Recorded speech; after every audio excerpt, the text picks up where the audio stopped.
guys, Ash here with another champion guide on the way for you all today. Sending some love, some positive vibes your way, especially if you need it. Out there, we have Odin Faefather.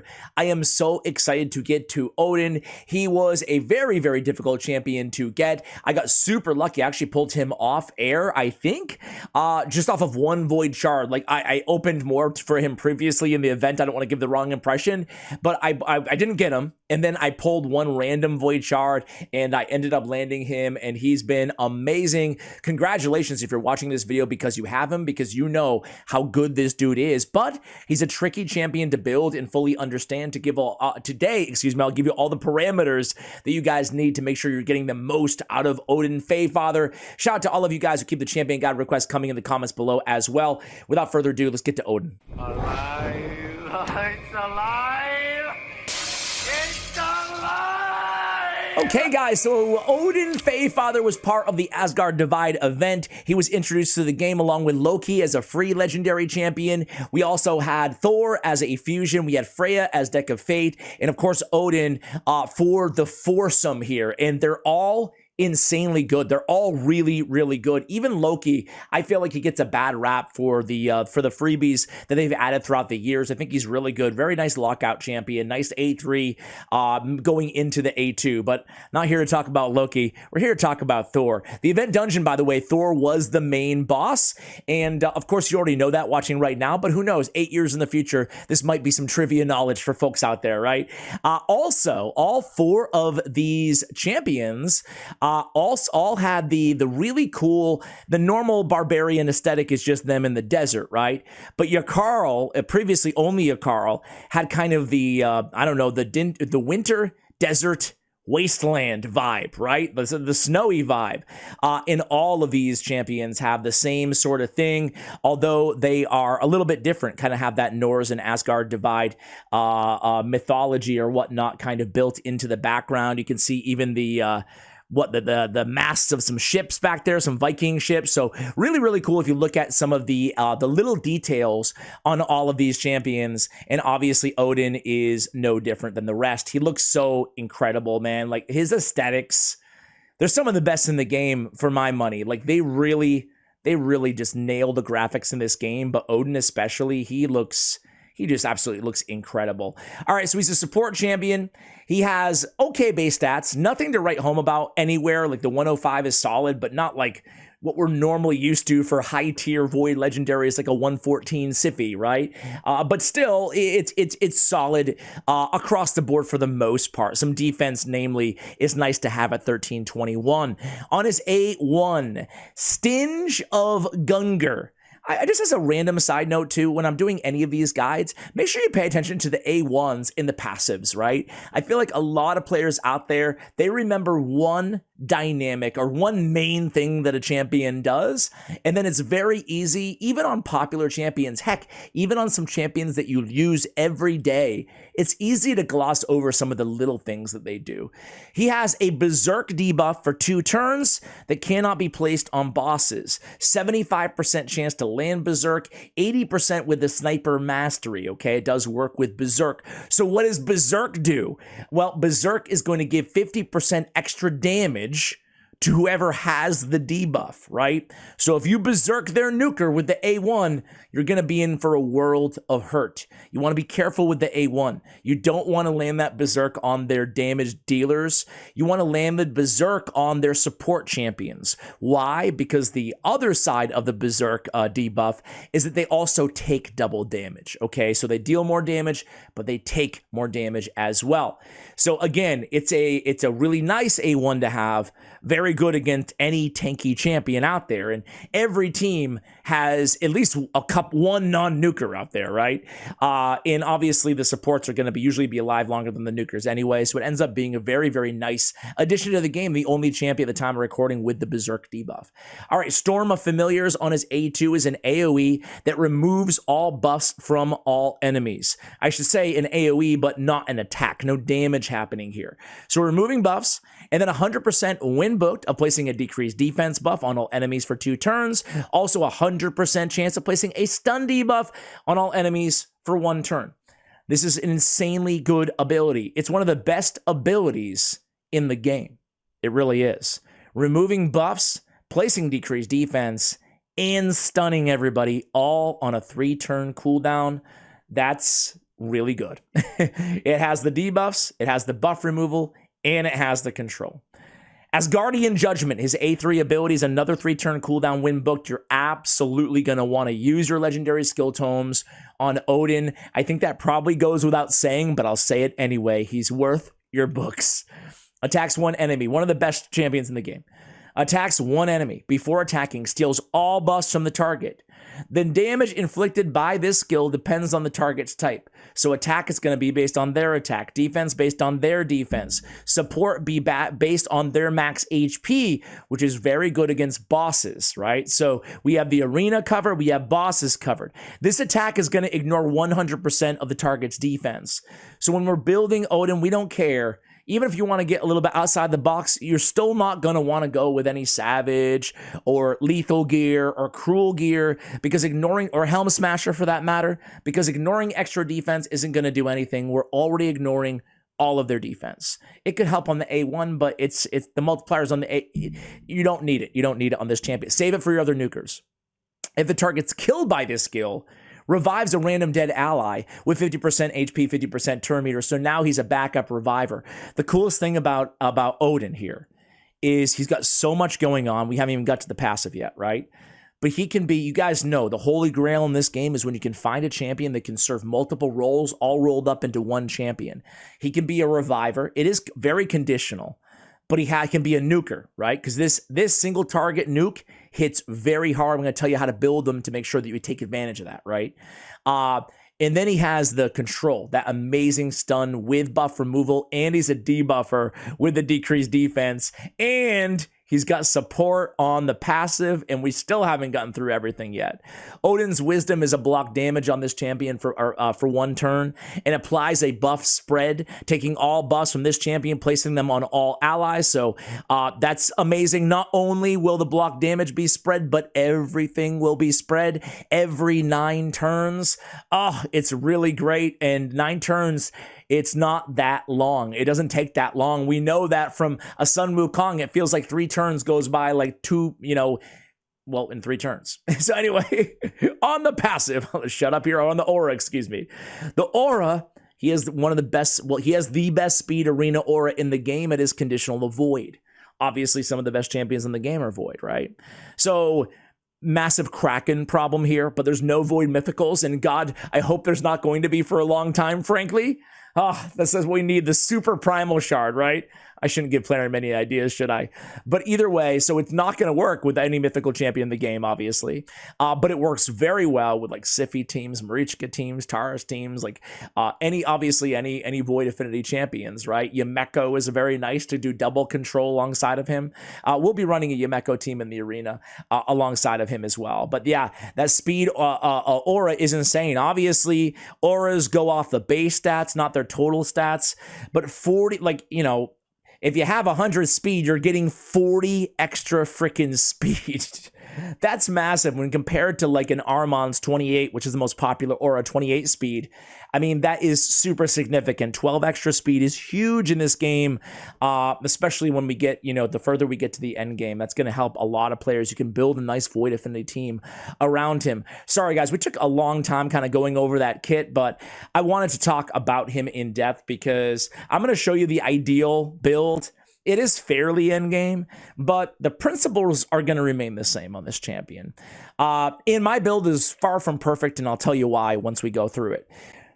Stone Skin and Pinpoint is the best build for Odin Faefather if you have it. Very tough to get 2 4-pieces on, right? Even going with a 5th Pinpoint, if you can get it for 10% extra speed, is going to be great. Because when we talk about stat priorities for Odin, the good news is he's one of the best champions in the entire game. The bad news is he's tricky to build because we want so much on him. Ideally, we'd have survivability. First and foremost, we want speed and we want accuracy, and we want a ton of both, especially in the arena. Outside the arena, we can sacrifice some accuracy depending on where we're going to be, engaging. So this, obviously, Stone Skin Pinpoint, it's perfect for the arena. Stone Skin will expire after 1 turn, but it'll still have that protection of the intercept that's not going to go away until we need it, right? So it's kind of like double protection, not the gear, but in terms of, you know, the damage and the debuffs chance on Stone Skin and then pinpoint after that, right? So very, very good sets for Odin. Also, I like the same sets for like a Gizmak, you know, like these are my favorites to kind of these, and even Comedius, I don't have them, but if I did, I might run the same thing there. Anyway, so if you only have one though, you could go either or, right? Like it, depending on the gear that you have, the quality gear that you have, you do want him fast though. If you don't have a lot of good Stone Skin gear, you know, no worries, just go Perception. I would probably just go triple Perception as the most basic set on, or basic build, excuse me, on this champion. Ideally, we'd like some Stone Skin, maybe Stone Skin in one Perception set would be really, really nice if you're lucky to have enough, any feral gear at all. Specifically a feral ring or a feral amulet or feral either or, right?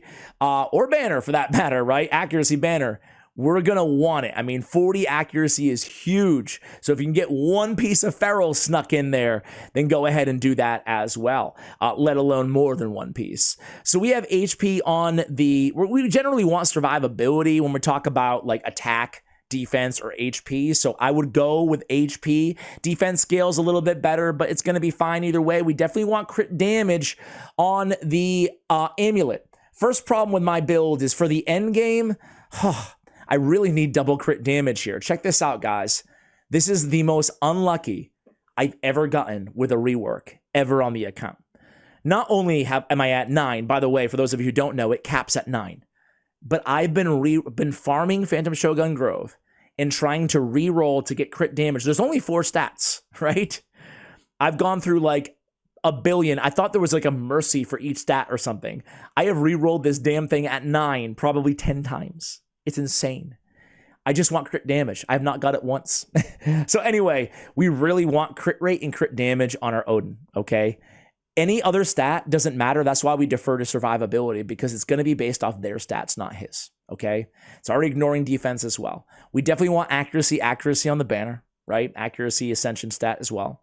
We want speed on the boots, speed main stat and speed ascension stat. Again, I told you there's some problems with this build. It's a work in progress. So it's tough to like throw away the HP percentage given that boots, I mean, the RNG here for speed is a lot more. We're looking at 7 stats here. What would you guys do? Would you keep re-rolling it, or would you just be happy with the HP percentage? We would ideally like speed there, okay? I'll probably end up re-rolling that as well a bunch. Defense, we have accuracy on the chest. We want accuracy on the chest, okay? Crit rate, crit damage. In a perfect world, we have crit damage with crit damage, right? Again, crit damage for the end game, we're aiming for around 220% crit damage. This is coming from the top player in the world who gave me these stats, by the way. It's not me just inventing this crap, right? This is from Cruisen or Doc Moreau, the #1 live arena player in the world. You're looking at, looking for accuracy and speed as substats. So speed, accuracy, and basically, set over stats. So if you have to sacrifice a little bit on the stats to get these sets, go with the sets if you're on the cut or on the edge there, excuse me. I went Intimidating Presence to take further advantage of the aura, but ideally at 3-star Awakened, we'd rather have somebody else on the team with the Intimidating Presence that has a higher star, 6-star ideally, right? So other than that, we could go with, I think probably go with, and I think I will change if it's free. Yeah, I'm going to go with Life Harvest. I think Life Harvest is probably one of the most underrated out of all the masteries out there, or blessings out there, and I generally try to go with it as much as I possibly can. Now, Eagle Eye is going to be the tier 6 option for the arena that you're going to want to go with Odin. I think I'd probably go defense over the offense, but I need the crit rate. I'm at 99, so I'm not fully crit capped. I'll go ahead and show you, though, what I have selected here, and I want to give a massive shout out to the best website in the biz, that is hellhades.com, and I will go ahead and give their recommendation too. They have other recommendations as well beyond just general PvE, but I will show you this as a basic. They recommend going with Master Hexer and then coming down with War Master on the left-hand side, and I think that's a really good general build for good old Odin, right? All right, let's close. Actually, let's take a look while we're here at his area rankings. They give him a 5 out of 5 in the arena, absolutely. Doom Tower, Dark Fae, Eternal Dragon. Dark Fae is very, very good. I would give him a 5 personally. You go in there and you remove all buffs and stun yourselves, right? The block damage can come in handy almost everywhere, specifically Nether Spider. I'll show you Nether Spider run in today's video. Ice Golem is very good with that block damage on that passive, let alone stunning the minions. You don't have to deal with their debuffs.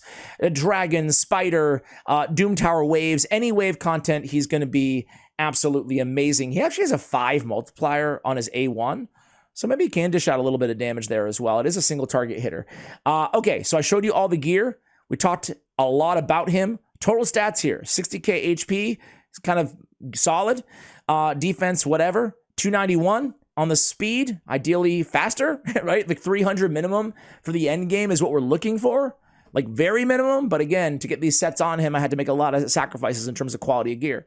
99, 175, we're very low on the crit damage, right? Unfortunately, we're 1 point off on the crit rate too.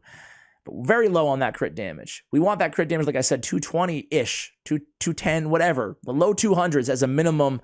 So we're leaving some damage off the table, right? 584 on the accuracy. Again, it's a bit low. It's a bit low. Endgame Arena, we're going to need 800 on the accuracy, right? Or an increased accuracy buffer on the team. But for the content that we're going to be facing today, it's going to be easy. Just kind of want to show you what he can do. Actually, before we jump into the arena, I do want to go ahead and, you see him, by the way, a ton more in like high platinum, like endgame arena. You see him more in predefined teams versus live arena. You see him a lot in live arena, don't get me wrong. Very popular, very good, very good. But that aura, we're seeing the meta shift in high plat to him as an aura lead on most teams, right? And then a lot of Void Affinity is very, very popular. But in the arena and live arena, you can ban around that, right? Anyway, let me take you to Doom Tower and go to Nether Spider really quickly here, right? So the highest floor I have available right now is this one, almost to the end.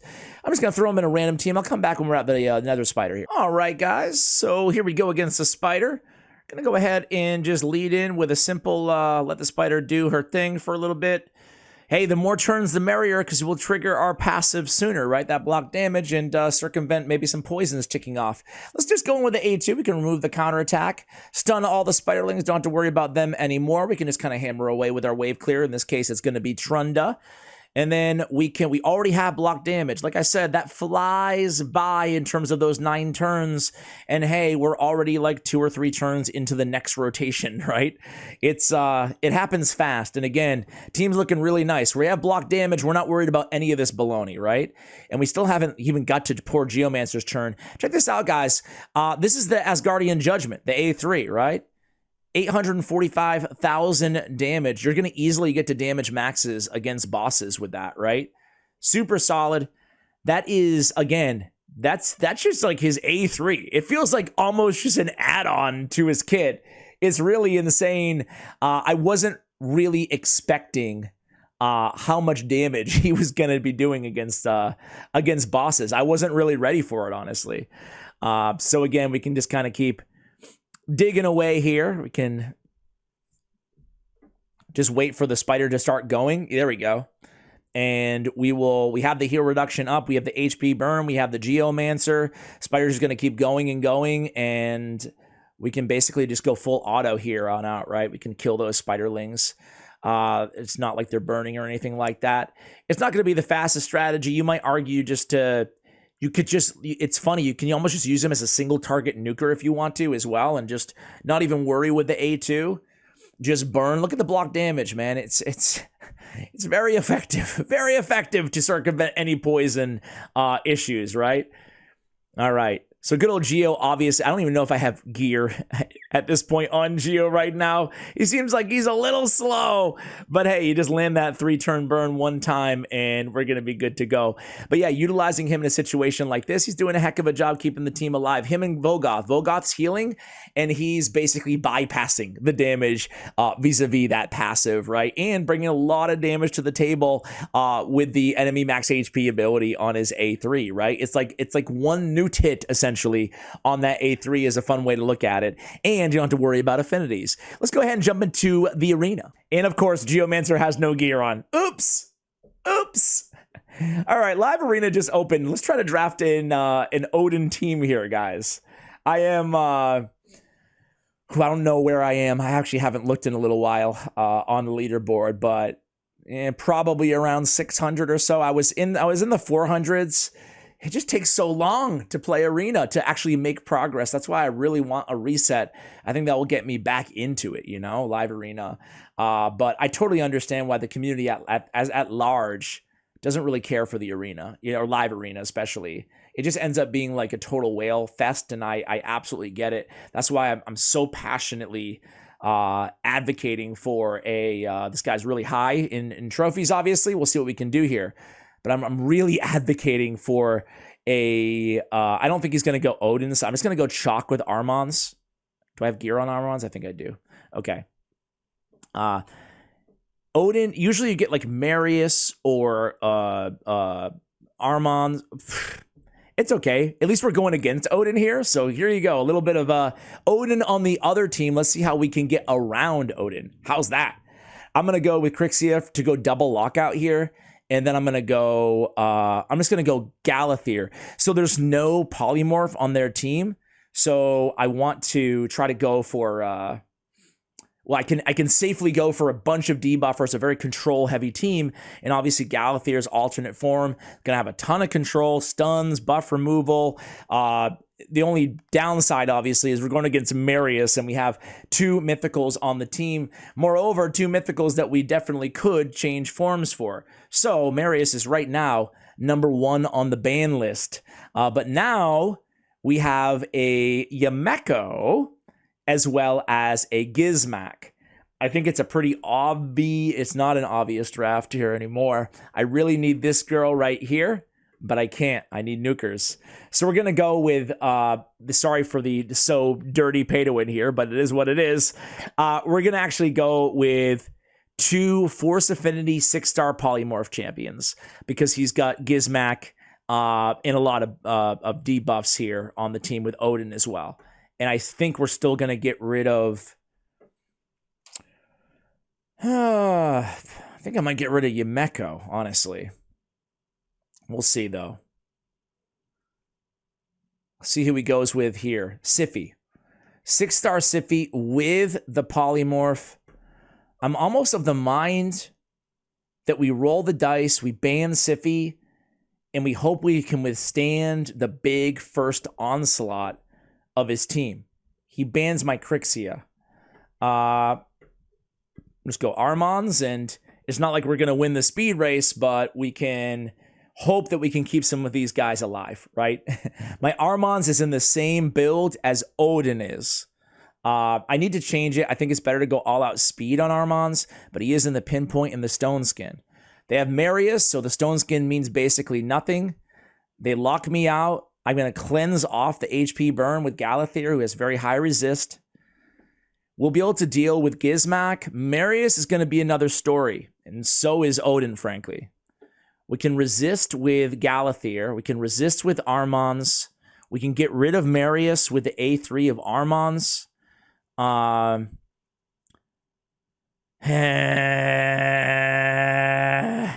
Okay, we might be toast here. Big Marius nukes. Gonna revive, but I'm not liking our shot here.